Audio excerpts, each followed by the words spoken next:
Yeah. Can you hear me? Yeah. If I can Cool. prop this up here. All right, perfect. Good. So how's everything over there? It's good. Yeah. So I'm in Southern California. Good place to be. Yeah. So at the college I work at too, I'm on a sabbatical. So they give you like a semester to do independent research, which is kind of fun. So I'm not at the college this one semester, which is cool because then I get to dive into some different things. That's why I'm really kind of looking into a lot of the speed element right now with my project. That's cool. That's cool. So, first of all, can you introduce yourself for the coaches in Taiwan? Yeah. So my name is Matt Hank. I'm a strength and conditioning coach at Santa Monica College. It's in Southern California. So my main responsibility is to be the head performance coach for all the athletic teams on our campus. All right. So we have a lot of the kind of traditional sports of football, soccer, basketball, volleyball, tennis, track, all the, so a lot of the kind of, again, traditional types of sports that we're in charge of. And then I teach as well. So I do some different kinesiology type of courses. And that's my main responsibility. So I've been in it's a junior college. I've been in this specific area for, I think, like 13 or 14 years now. And then before that, I had lots of different settings, other colleges, professional, independent. So yeah, been coaching athletes for like almost maybe 19, 20 years now. Started in grad school as a graduate assistant strength coach. So if I kind of count those years, that's how long I've been in the game. Cool. So I read a lot of your Instagram post and heard the podcast you did. And the first thing I want to ask is most of the strength coach or performance coach, they talk about sprinting, especially acceleration through piston at the beginning of the few steps, right? Mm-hmm. And your way to see through the acceleration is kind of different, right? Yeah, I'd say so now. So I mean, yeah. Oh yeah, go ahead. So can you talk about how would you see the acceleration phase? Yeah. I mean, I would start with saying that I was taught a very traditional approach in terms of, formal education in college. You don't go over speed that much, let's be honest. And kind of in biomechanics class, you cover some different elements, mostly like force and acceleration, velocity stuff, but not mechanics of sprinting. And then even through coaching education of clinics and workshops, and then USA track and field certification, that's what was taught, was piston-like action, punch down. And then if you start to really analyze it, you go well, a piston is in a cylinder, so it can only go within that cylinder, right? I'm not even a car guy much, but I know that much. A piston's up and down in a cylinder, but yet we want our leg to have rotation. Okay, our hip goes about rotation, it's a ball and socket joint. It's not just literally punching down and back, punching up during acceleration. Yeah. There's a backside movement, there's a front side movement. So we think of it more as a circle or wheels. And then if you think of it like wheels, then the piston action doesn't really make sense. So I think that's the biggest difference of how I started to view things more recently, maybe in the last 4 or 5 years, is that I want to get my wheels spinning. And then that makes sense for the athletes too, because they're going to visualize these things. They can visualize punching up and down piston, but that's not the technique I want anymore. I want it more of picking the foot up, get the wheels spinning as fast as they can, where they're leaning out in front, their hip gets out over their the ball of the foot that's on the ground, that's anchored into the ground. And that's kind of the action that I want to see based on that analogy of, again, more of the bigger wheels as you get going down, let's say the track or down the football field or soccer field or whatever. So that's how I would view acceleration now, as opposed to how I used to and how most people do, for sure. So what was the difference between acceleration and max velocity? That's the thing. And then there's not as much of a difference with the mechanics. Obviously there's, you're more upright. You're not in these crouched positions. You're not leaning forward as much with max velocity. But I'm talking about if you look at the hip, itself and the leg as a cycle, then you don't have to think of it as being that different, because you're thinking like, oh, smaller, quicker wheels for acceleration, now just bigger wheels when you get the max velocity, instead of like a whole different, like, here's acceleration, here's max velocity. They're so different. And you're trying to teach the athletes like all these completely different strategies. It's like, no, there's a lot of similarities between the two. And then that actually makes your job easier too. So like one thing that I do with max or acceleration and max velocity is the idea of like not punching down, but getting your foot off the ground quick. And then the cycle is going to happen almost automatically because I'm getting my foot down. So there's no feet in the air. I have no sense of stability. So I got to get that next foot down quick, right? Instead of having to punch the ground and, you know, create force, as people would say. You're going to create force automatically if you're going down a track, right? That's regardless. If you increase speed, the force is going to, especially the vertical ground reaction forces are going to increase proportionally to that. So I know I'm kind of going fast here, but I would say that's the cool part is once you have a method and a model where they can relate to acceleration and max velocity, then again, it's just so much easier. Like now just take my sprints further. Now make my wheels bigger. Oh, I'm going to make my wheels bigger with the same mechanics. I'm still going to pick my foot up and get the cycle is going to happen from the picking the foot up versus the jump being punching down. So if that makes sense, kind of. Okay. So then does that change like how we view like the max velocity, since like there's a lot of coaches talk about like front side mechanic versus like back side mechanic? Mm-hmm. Yeah, no, I think it's just how you want to look at it, really. Like I'll still look at the leg cycle. That's kind of like what we're talking about right now when we say front side mechanic. So we're looking at mostly the leg. We're not really looking at the trunk and the arms right now, which we could. But let's say we're looking at the legs. I would think of it as like a big cycle, like a circle, so a wheel. So if I think of it like as a wheel, I got to work at the back side of the wheel. I got to work at the top side of the wheel. I got to work at the front side of the wheel. I got to work at the bottom side of the wheel, right? Most coaches are doing what? Only front side of the wheel. So they have no strategy. They have no mechanism for backside. Most of them don't, okay? And then when I say the bottom of the wheel, that's the foot interacting with the ground. Most people just say punch down and back, punch the ground, punch down and back. That's their only strategy. So fine. So most coaches have two strategies: front side, attack, foot, punch down and back. And that's it. Okay. So that's very limited from what I'm starting to realize and understand, where I can start to enhance the top of the wheel. It's going to enhance the front side of the wheel. The bottom of the wheel has to do with the foot. I got to anchor my foot into the ground. My shin comes over the top. My pelvis comes over the top. But a lot of people aren't speaking in that kind of language for some reason. They're just thinking about attack the thigh down and the foot into the ground, and you're good. So it's fairly limited, in my opinion. It's probably because they want, like, if we hit the ground like hard, there's going to be much more air time, right? And they're going to have like good switches. Yeah, but just attacking down isn't going to guarantee that you're going to have the right kind of leverage in terms of, like, say this is my foot anchoring the ball of the foot, the shin coming up over the top. They're missing that element. It's just saying blindly, like, throw darts at a dartboard is what it is. Like, you're not, like, I could throw darts at a dartboard with my eyes closed, and I might hit it. That's cool. And I could throw it as hard as I want. Bah! And I might hit it harder. But is that the mechanics I want? Am I getting into the right cycle? Am I initiating the switch correctly to time it? So it's more of a timing issue and a sequencing issue for me nowadays versus just a punch the ground harder. Because we've seen it. Like, I train young kids too. That's where people get really kind of weirded out, where they say, oh, the best sprinters in the world are producing, like, 5 times body weight at max velocity and things like that. And I'm like, well, how about these 9-year-olds that I work with? Like my son, he plays football. Now he's 11, but I've been training his football team since they were 8. What about the fastest 8-year-old? How come that 8-year-old is faster than his buddy? You're trying to tell me he goes into the weight room to produce more force? Hell no. You're wrong, dog. That's not true. So why? Because why? And then I actually watch him. I'm like, oh my gosh, his switch is faster. He is in a better position with his upper body. And his arms do different things than the slow kids.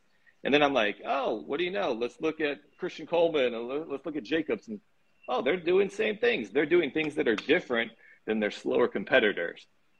And it's not just punching the ground harder, because you can't see that. You'd have to have force plates. So they're doing something that you can visually see that's a little different. So I think it's just a different like perspective again. Like, you know, people should have different types of lenses when they evaluate or view movement. And it's the same with sprinting. Like there's different ways you can look at sprinting.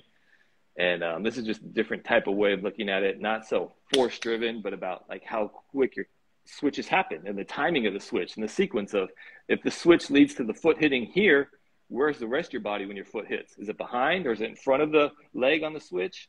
What's happening with the switch when your foot hits the ground? So I think that's more of the philosophy or the direction I'm going is the position you're in and the timing and the sequencing of the positioning. Yeah. So is it kind of like a Darren Barr, like falling? Yeah, but he does more than falling for sure. Yeah, no, I've been lucky that I've been able to connect with the Darian a lot here, and he's from California too, which makes it easier. So, you know, being able to go to a bunch of his clinics and just having access to communicating with him and his knowledge. And then, yeah, without a doubt, that's an influence all of his philosophies and methods for sure. But I don't think it's just falling because it's again, about the timing, the sequence. The fall is going to happen naturally, which is the cool part. Let's not interrupt the fall. So that's part of it too. Like, don't just fall, but like use the fall to your benefit. That's the biggest difference. Cool. Yeah. So yeah. how about if we like put this into like change of direction? How would you change the way you change direction? Yeah, that's a lot of changes there. Changing, yeah. So I mean, similar type of concepts. Like if I'm going to change direction, you're probably going to enter a movement with some velocity. You're probably going to have some type of deceleration to get in a good position, and then you're going to have you're going to reaccelerate. So then you're going to improve your velocity. You're going to reaccelerate again out of that cut. So the acceleration portion is the same for me. You still got to get your switches down, and that's what you see in some of the best athletes when they really start to break down their film, is that they'll get into these plants and these cuts, and then it looks exactly like acceleration coming out of the blocks almost. You know, maybe not their torso position because they have a ball in their hand or a stick in their hand or they're catching a football, but in terms of like their leg and foot mechanics, coming out of the cut looks like acceleration. Excuse me. Like their switch is the same. They're getting that torso lean. Okay, so then I don't really have to address much of that component, how you get out of the cut, out of the break, because I'm already doing a lot of that with the acceleration mechanics. That's the cool part. So then what do you do for the deceleration? Well, then for me, okay, let me take a step back. What I used to do, and because I was taught this, and most of us were taught this, do a lot of like closed agility drills. Run, sprint, and stop. Sprint, stop. Sprint, and stop with your left foot. Sprint, stop with your right foot. Both feet. And just stick it. Sprint, stick. And I'm like, that looks less and less like sport the more we keep doing these drills. So I'm like, how much correspondence does that have and carry over to the actual sport? And I started evaluating all these sports, right? Like the pandemic was great in a sense that it gave me so much free time. That's all I did was like watch videos. I'm on a sabbatical right now. All I do is research and watch videos. I get paid to do that right now. It's kind of crazy. And I'm like, nobody's doing a straight stick. So that gets back to the answer. I don't do any sprint stick anymore. It's sprint, drop my center of mass, I fold over. If my shin's coming forward, like accelerating, then I got to stop it and reverse it because I don't want to accelerate anymore. I want to plant. But I could do it off of one leg. I could do it off of both legs. I could do it off my inside foot, my outside foot. But then I have to redirect my energy or my body to get into an acceleration position. So that's the biggest change, is that I don't want to sprint, stop, go. I just want to maneuver myself. So that's the way I start to communicate with the athletes nowadays, is change of direction is not about sprinting, stopping. I don't use the word stop really. It's about redirecting now, right? Because if you're my opponent, I don't need a straight stop on you. I just need to get you to boom, and then I redirect my movement. That's all I need for most sports. Right? Even some athletes, like basketball is the example a lot of people give me. Well, they go to a straight stop when they play defense. Most of the time they don't, by the way. They're getting into their defensive stance, boom, and they're popping off the ball, their foot straight to like a slide position, or straight to attack the offensive player. Or then they flip their hips really quick. So those are the type of drills that I'm doing nowadays, really, where accelerate and redirect your energy, your flow, your body into a new position. Don't just stop and stick it. So I think that's one of the biggest differences these days. So how does it like change the way you train your athlete in the weight room? Yeah, I mean, the weight room is tricky too, because what I would do now is I view it more of a method or a system that's like accessory, complementary. Where back in the day, when I was first into this field, and like in the early 2000s, it was always, and before I got in the field too, but when I first got into it, it was power cleans and back squats are going to be guaranteed to transfer to acceleration, change of direction. And I'm like, that makes sense. Squatting looks similar to change of direction. And I'm like, no chance now, no chance. The speeds aren't the same. The kinetics aren't the same. So it still helps. Like so what I'm getting at is I just view the weight room a lot more as an accessory to the field. I have changed things for sure. Like for me, squatting, for example, like we had a back squat with barbells. And then I went, nope, I'm going to only do front squat with barbells. And then I was like, oh, even that, my soccer athletes front squatting with barbells, that's like, it's torture trying to teach them that. My football players even like, oh, they're supposed to be big and strong. They should be able to back squat with the barbell easily. I'm like, okay, why don't we do trap bar squats? And I know most people around the world are doing stuff like trap bars now and safety squat bars, things like that. And then getting more to like unilateral positions. So that's where, kind of getting back to your answer, I'm starting to get more into some like unilateral positions where I'm even like leaned over on my plant leg. So there's a bit of like a coiling action to my downside leg. Because that's what you would see in change of direction or hitting a curve, is you'd have a short side and a long side. So I do a lot of like split stance variations where I have a short side and a long side into my split stance to at least have some type of correspondence or carry over to the field of action, but I still view it as more of an accessory movements nowadays, where before, like I said, it was like, if I could back squat 2-3 times body weight, guaranteed to be a better athlete. I'm like, I don't think you can make those guarantees anymore. Bullshit. Yeah. So. Okay. So, does that mean like as a performance coach, you would rather like spend more time on the field, like let them do like sprinting or like drills for like sprinting or max speed or change of direction instead of like what we just mentioned in the weight room? Yeah, I think, it'll depend on your position in sport. Like we have, so we have a football team at our college. The linemen do need to be able to generate sufficient amount of strength, like internally to be able to resist force and then to also produce force to move the opponent. So some of our bigger guys like that, they need it. Depending on the sport, some athletes also just come in with like very little strength from high school.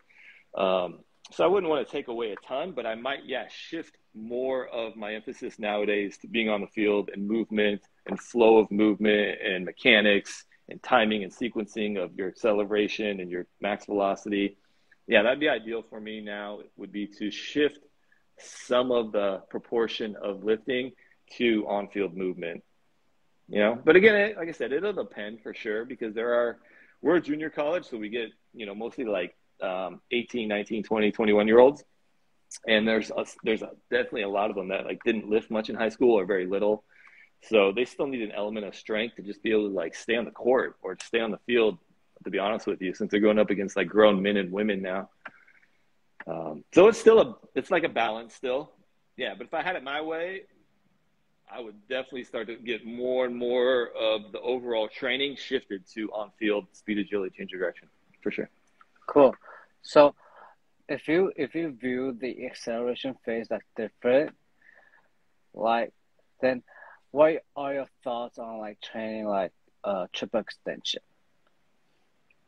Yeah, triple extension, again, say it's in the weight room. So that's kind of where we all first made this connection. We said, or at least this is, again, what I was taught. That's what I always tell people. This is what I was taught. I'll communicate that to everybody. I was taught like back squats, but then specifically like Olympic lifts, you're getting triple extension.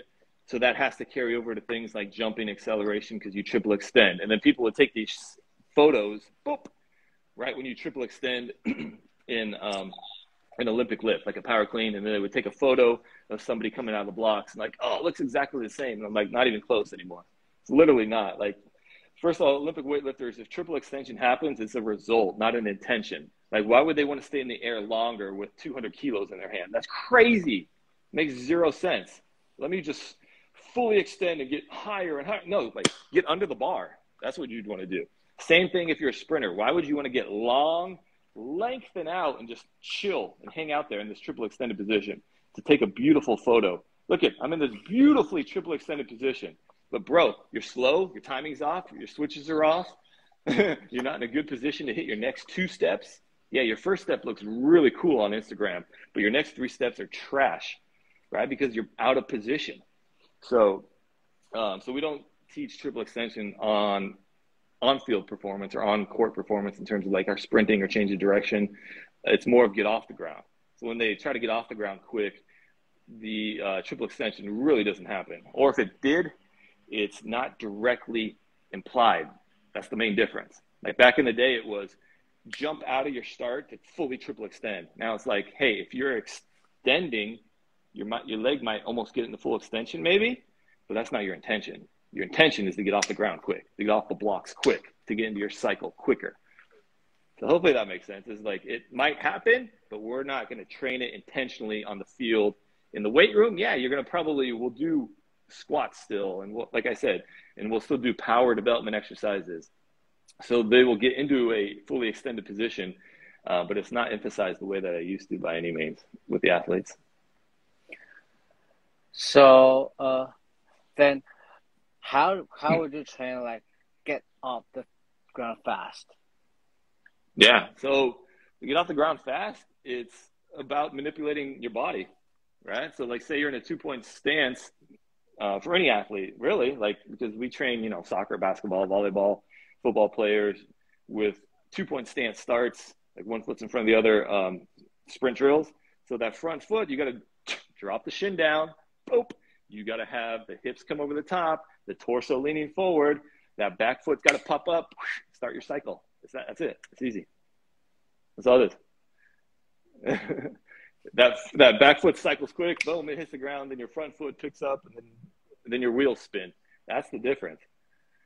Because I think I know the next question, because everyone asks the same questions mostly. So if you don't jump out of it, what's the benefit? Well, let me reverse the question. What if you do jump out of it like everyone taught you? And then you'll see all these athletes all over the world, they're trying to jump and project. And this is the little story kind of analogy that I use. So there's like a fence, right? There's a fence here at the blocks. Why are so many athletes jumping over the fence? All you got to do is open the gate and go through the fence. So many athletes are like, oh, I'm going to jump over the fence. I'm like, so you're going to hang out in the air to get triple extension, to be in a bad position, and then you hit the ground, and then you're not timing the push-off. The propulsion of the next plant phase is not timed correctly. Why? Because I can see it, because you drop into more dorsiflexion, you drop your hip down, so you collapse, so there's less stiffness for all the kind of the research gurus out there. They have less stiffness. You can visually see it. Instead, here's the gate. I'm going to open the gate and go through it. I'm going to spin right through it. Spin my wheels through the gate. It's kind of the analogy we use. So do you like teach like acceleration drills like A series? No more A series. Yeah, so I used to do all that as well. Again, I'm telling you, I was a very traditional U.S. American strength coach. So they taught us to do power cleans, back squats, bench press, A skips, all that stuff. And then the more I looked at it, it was like, A skips? Okay. So you want me to stand tall, you want me to punch my thigh down while this foot's on the ground. That's not even the sequence you would be at. Like if this foot's on the ground and this foot's in front, that's not even your sequence of sprinting, but okay, punch the ground, lift it with your hip flexor, punch the ground. So it's very robotic. There's nothing fluid about it. There's not about timing. Also, you're punching down. I've never seen somebody run fast just punching down. Like you have to go somewhere, yeah? Don't you want to go horizontally? So then people will start to say, well, let's get our punch to go down and back. You still are missing the concept. You're getting your foot anchored into the ground so that you can rotate or pivot over that anchor point. So then what you start to do is you look at A skips and marches and Bs and anything like that, switches, boom booms, whatever kind of drill you're going to call it. And then you start to see that there's very little correspondence to actual sprinting. So I did a whole kind of YouTube or Instagram video on that too, talking about most of the A skip doesn't correspond. There's a little bit that does, yeah, a little bit, but like keeping your hips completely neutral, no, your hips oscillate in space. Why would you like to lock your hips up? Keeping your spine completely neutral makes no sense. Your spine manipulates in space, in the frontal plane, the transverse plane. Why would you do A skips and tell your athletes to lock their spine in, lock their pelvis in, when that's not what happens during actual movement on the field? You know, and then your foot interacting with the ground. That's not how your foot interacts with the ground. It doesn't just pop down. No, it hits, shin drops over the top, you anchor on the ball of the foot, and the whole sequence happens. But that does not happen with A skips and all those types of drills for the most part. You mentioned like, you mentioned like shin drop. Does that mean like if we have the time to like let the shin drop, does that mean the foot is on the ground like more time? There's like the foot is on the ground. Yeah, no, that's what people think too. They think, oh my gosh, if your shin's dropping, that means you're slower. And I'm going, like, have you ever watched video? Like, it's free. YouTube's free, dog. All you got to do is type in Marcel Jacobs, like Christian Cole, like Usain Bolt. I mean, it's free. It's for you guys out there. No, of course you're not going to be on the ground longer. That doesn't make any sense. They're just faster at mechanically going through their leverages. That's the main difference. But why are they faster? The timing and the sequencing, not because they're punching the ground harder, but they can move their body more efficiently. They're in a position to move their body more efficiently. I mean, come on, we all know this. Take any sport in the world. Take baseball. If you're in a bad position, you're not going to have the same exit velocity when the ball comes off the bat. You're not going to be able to get to the inside pitch. I mean, take any sport in the world, and we know mechanics are important. So my question to people is, why, when it comes to sprinting, have we decided to say mechanics and timing doesn't matter? Yet it matters for tennis, it matters for volleyball, it matters for shooting a free throw, like the timing of your release in basketball. It matters how you strike the ball in soccer. Any sport in the world, name it, timing and sequence matters. But now all of a sudden, for sprinting, it doesn't matter? That makes no sense. Like, of course it matters. But no, we think it's just punch the ground as hard as you can. And it's like, huh? That's kind of weird to think that, you know, and that's one of the biggest things that kind of Darian brought to my attention back in the day. It was like, how could it not matter? You know, of course it does. So, and that's where I'm at now with kind of my thought process and concepts, at least. Yeah. So does that happen like naturally, or you have to like, just like what we just said, do you have to like train it? Yeah. So then that would be the same question I ask anything. What's your favorite sport, or what sports do you like? Probably like basketball. Okay, basketball. Do you have to train your ball handling skills? Yeah, of course. Okay. Do you have to train your jump shot on a daily basis? Yeah. All right, you answered the question. See what I'm saying? Sprinting is a skill. It's a neuromuscular skill, right? So acceleration is a skill. Yeah, now some kids, and that's why I always use the word kids, because some kids literally, like at 5, 6 years old, you go onto these soccer, basketball, baseball fields, and you just see they're fast and like, oh my gosh. Somehow, I don't know how, it kind of got programmed into them. They know how to manipulate their body and move in space really well. And then they take it to high school, and they're still the fastest kid on the team. And then they get a Division I scholarship. Oh, and then they're in the Olympic training trials, and then now they're in the Olympics. But that's like the 1%. Even they need to improve. The rest of us, 99%, we need to be working on mechanics all the time. Yeah. So if we view things for sprinting as a skill, and a skill has to do with neuromuscular sequencing, then we would all agree that you have to work on it and you have to train it just like you would a baseball player, boom, getting in the cage, or, you know, it doesn't matter what sport, any sport you pick. A volleyball player working on the timing of their spiking the ball, like the positioning of their shoulder, their torso. So that's how I like to look at it, just to relate to all the athletes. When they ask me, you know, tennis players, should I really be working on my quickness and my speed technique? I'm like, well, do you work on your forehand and backhand in tennis in your practice sessions? Of course you do. So, is it like easier for you to like teach sprinting? Sprinting. Yeah, I think so now because we kind of made the cues and the strategies and the directions just a little more simplified and easier for me. So yeah, I would think so. You know, a lot of people would disagree because they still think teaching to punch down is an easy thing to teach, and that's fine. I'm just saying pick your foot up. You're telling people to punch, and I'm telling them to pick up. It's still 1 for 1.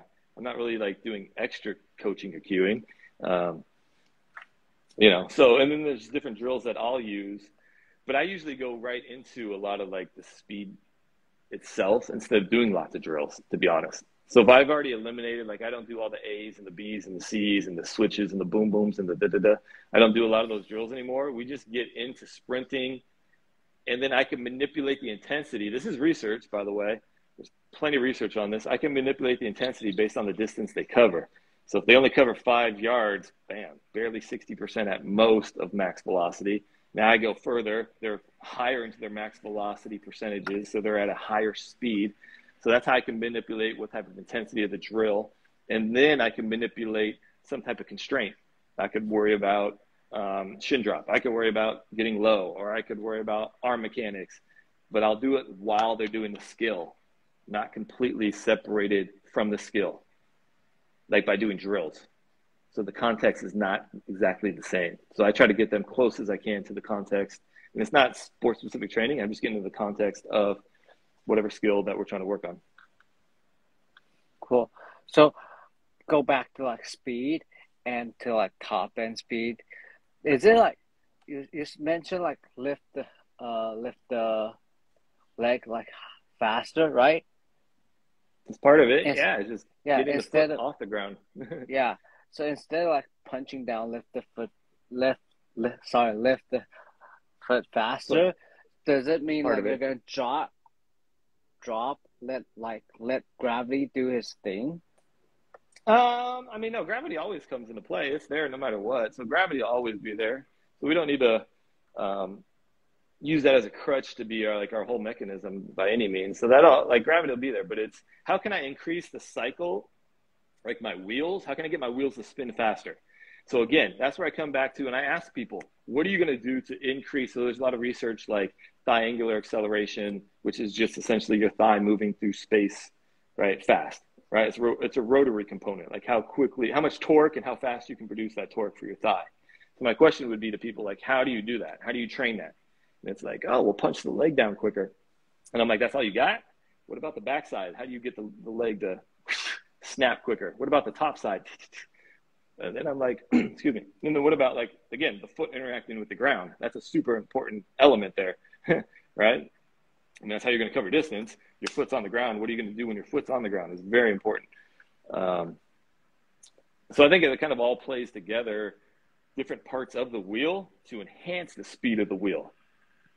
Yeah, but you're not going to also, at the same time, you're not going to like drop deeper when you land on your stance phase just because of this technique. No, you're still in a like bent position in space. Boom, you hit the ground in a bent position, and then you can really take advantage of leveraging the system. If that makes kind of sense, sort of. Yeah. Yeah. Cool. So that's like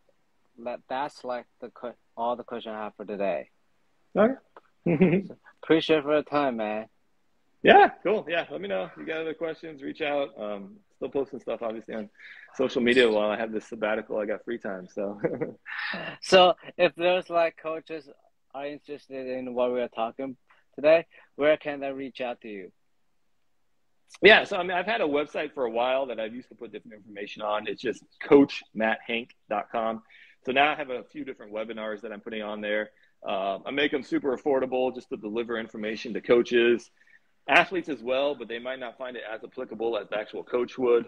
And so I just, like I said, I already have a full-time job, so I'm just putting this out here for people to access some of this information that some of these same kind of questions you're asking me, a lot of other people ask the same questions. So then it's there now. So just go to coachmatthank.com, and there's a variety of webinars that will be available in the next upcoming weeks and months for sure. Okay. Cool. That's all. Appreciate it, man. Awesome. Yeah. Thanks for having me. I've seen you had a lot of good guests on there, so keep it going. Yeah. See, maybe we can do a second episode, okay? Yeah. Reach out. Let me know. Okay. Thanks. See you. Yeah. Thanks so much. Bye, everyone. Bye.